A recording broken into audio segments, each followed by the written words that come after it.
Welcome back to Album Club. I'm Bob Santelli of the Grammy Museum, and this is segment number 2 of Bruce Springsteen's Born in the USA. Now, for those of you who are tuning in for the first time, Album Club is a lot like a book club, except we don't read books, we listen to music. Last week, I introduced Springsteen's Born in the USA, one of the greatest albums in his catalog, and certainly one of the most significant rock albums of the 1980s. Today, we're going to look at a few of the tracks from Born in the USA. However, before I do that, let me recap a little bit about what we talked about last week, more or less set the stage for the making of Born in the USA and, of course, the big tour, the world tour that followed it. In 1984, when Born in the USA was released, Springsteen was at a very interesting part in his career. Just prior to the release of Born in the USA in 1982, Springsteen released one of his most incredible albums, Nebraska. Now, if you're a Springsteen fan and you're not familiar with Nebraska, well, you should be. I could be just as well talking about that record as I could Born in the USA. But it was one of the most interesting and one of the most unusual records that Springsteen or anybody had ever made. Why? Well, in 1982, Springsteen gets the idea that I'm going to record this in my bedroom using only a cassette player and just me at the acoustic guitar. The idea was not to make an album like that, but to make a series of demos that he would ultimately bring to the E Street Band, and they would turn them into rock and roll songs. But Springsteen had such an amazing success with these songs, and the power and rawness and beauty and passion of the songs on Nebraska were such that it was pretty easy for him to make the decision, you know what, I'm going to release this as it is. And Nebraska comes out and it's an instant classic. Well, what would he do for a follow-up? Well, he had these songs. He had songs because not all the songs that he wrote during the early 1980s after the River Tour found their way onto Nebraska. There was one song that he wrote in particular called Born in the USA. Now, last week I talked to you about Springsteen's real interest in the Vietnam vet in the 1980s. I had mentioned to you that Springsteen did not go to Vietnam, did not serve in the Army. He was 4F for a reason because of a motorcycle accident in the late 1960s. But he had friends, particularly band members, who had gone to Vietnam, one of which, Bart Haynes, a drummer in his first band, the Castiles, was actually killed in Vietnam. So Springsteen is looking for an album, looking for a series of songs that will address the issue of the Vietnam vet. Now, that song, Born in the USA, comes out of a book that Ron Kovic wrote that basically dealt with the Vietnam vet. It was called Born on the 4th of July. Springsteen gets the idea after also hearing about a movie called Born in the USA that he was actually asked to appear in. But he turns the song around and basically makes it a song that not only second guesses or criticizes the United States and the way in which it has treated its Vietnam vets, but he also does it with a personal passion and power and making it one of the great rock and roll records of all time. If you listen to the demo, Born in USA, the acoustic demo, and you actually can, if you can get your hands on the box set tracks or even Google it, you'll find a song called Born in the USA, but it's the acoustic version. Very, very different from the one that you would hear as the title track on the 1984 album. This song also had power and passion, but a different kind. Springsteen takes this song and basically makes it into a rocker, and that would become the foundation for the follow-up to Nebraska. So when you think about Born in the USA, and you know that song being basically a multi-million-dollar hit for Springsteen, a huge song, a powerful song, it was a showstopper on all of his concerts that followed the Born in the USA album. You look at a song that on the surface looks like it's very much a patriotic song, a very pro-American song. And when Springsteen played that, not just in the United States, but in Europe and elsewhere, many people saw this as his great This Land Is Your Land kind of Woody Guthrie song. And actually it wasn't. It was a protest song. It was a song that reminded us how to treat our veterans, the ones who had basically given so much for a war that seemed so fruitless. And here they are, unable to get jobs, looked at not as heroes but as has-beens.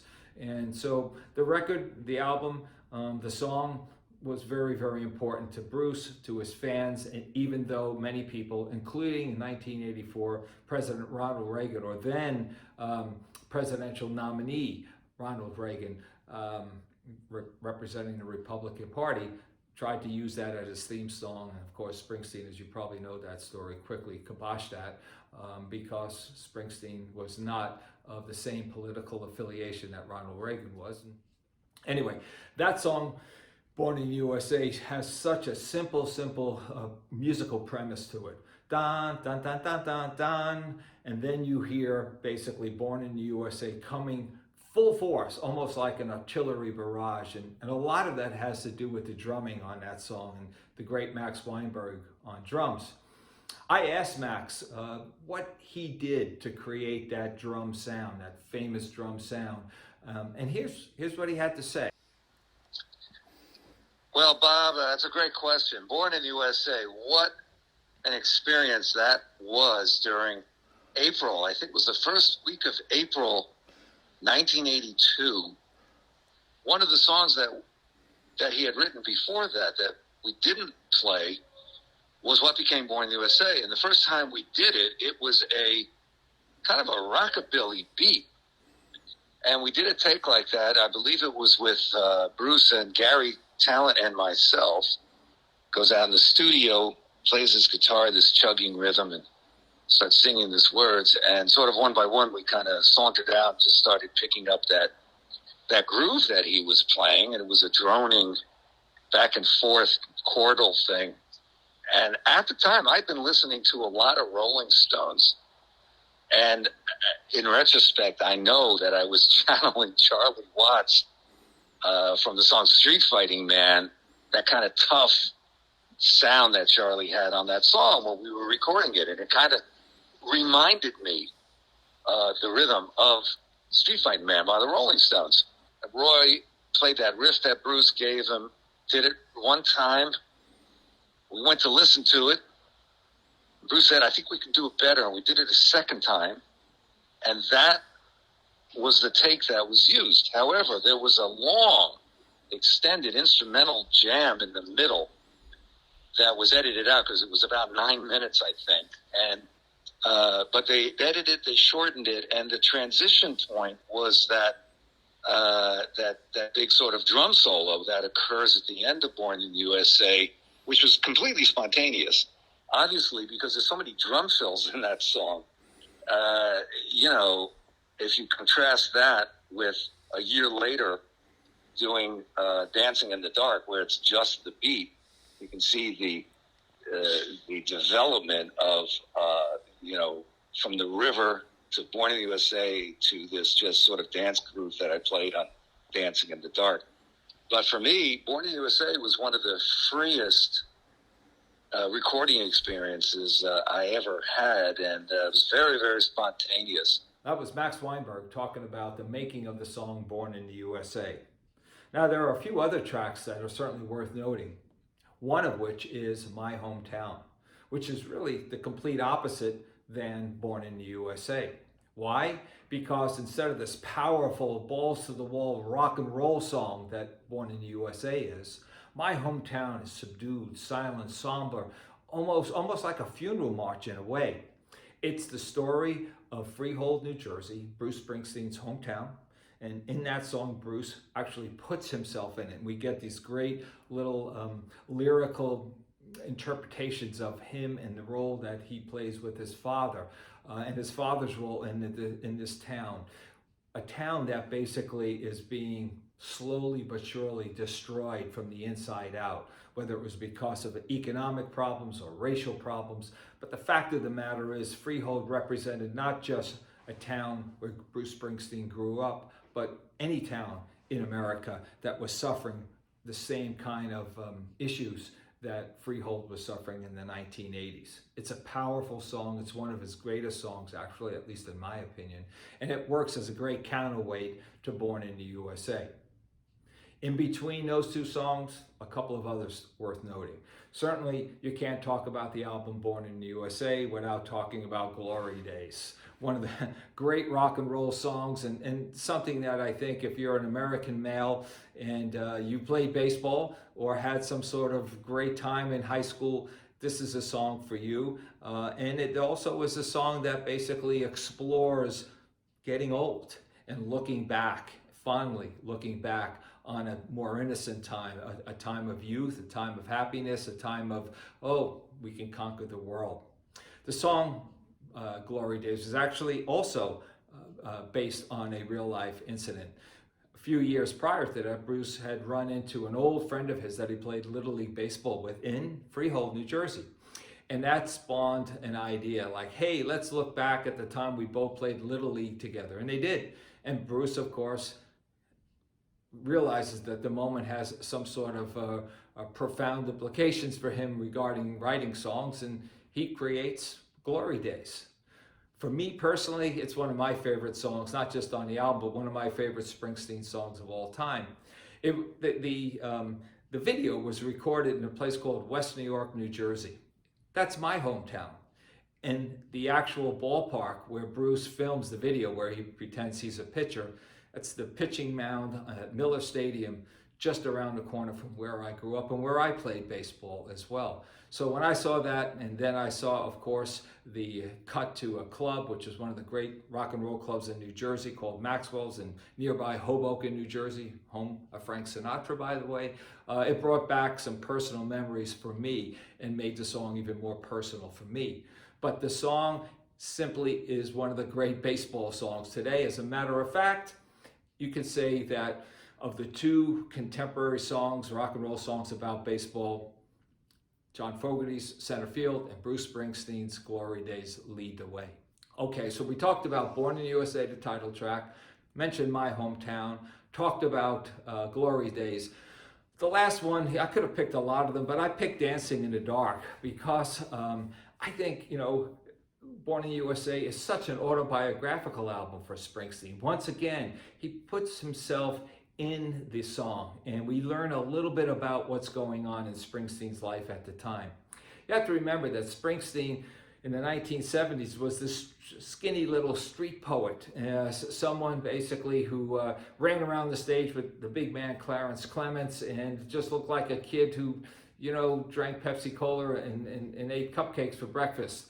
This time, however, when we see Bruce Springsteen Born in the USA tour, he's buff, he's built, he's worked himself up, he looks completely different. He also thinks completely different. He's also thinking, because he's reading Woody Guthrie and he's reading about the history of history of the United States, and he's basically self-educating because he never went to college and didn't do so well in high school either. But Dancing in the Dark, he starts to question who he is, not necessarily physically, but emotionally and mentally. And he starts to confront the idea of superstardom, which is really interesting. I'm always drawn to these lyrics. I get up in the evening, I ain't got nothing to say. I come home in the morning, I go to bed feeling the same way. It's kind of interesting. That's not your typical working man's hours. Those are rock star hours, right? So when you dig deep into the disco beat, of course, it's right there, and it's really a hard driving one, but it's really about the lyrics in this song that you should pay most attention to, because this is a person who is looking at himself and coming to grips with a person in the mirror that he may or may not like and maybe wants to change. It's my feeling that Springsteen looked at what he was becoming and wasn't sure that this is what he wanted to become. And so Dancing in the Dark, even though that's for a long time has always been code for sex, in this case, it's really about dancing in the dark, meaning I am in the dark regarding myself and who I am, what I want to be, and where I'll ultimately wind up. So Dancing in the Dark, another great song off Born in the USA that deserves a few more listens from you. So Born in the USA, the album, okay, it hits, it becomes a multi-million seller. It results in a huge world tour, and Bruce Springsteen and the E Street Band are now superstars. The rest of the 1980s, of course, will have him going back to the idea of exploring himself through his music, and will come up with one of the other great albums from the Springsteen catalog, Tunnel of Love. That's not for today, however. That's for another album club. So in the meantime, please listen to Born in the USA. Take what I said, check it out, see if it works for you. And then I'll see you next week for another version of Album Club. And this time, we're going to be looking at one of the great Bob Marley records from the 1970s. Until then, this is Bob Santelli from the Grammy Museum signing out. See you next time.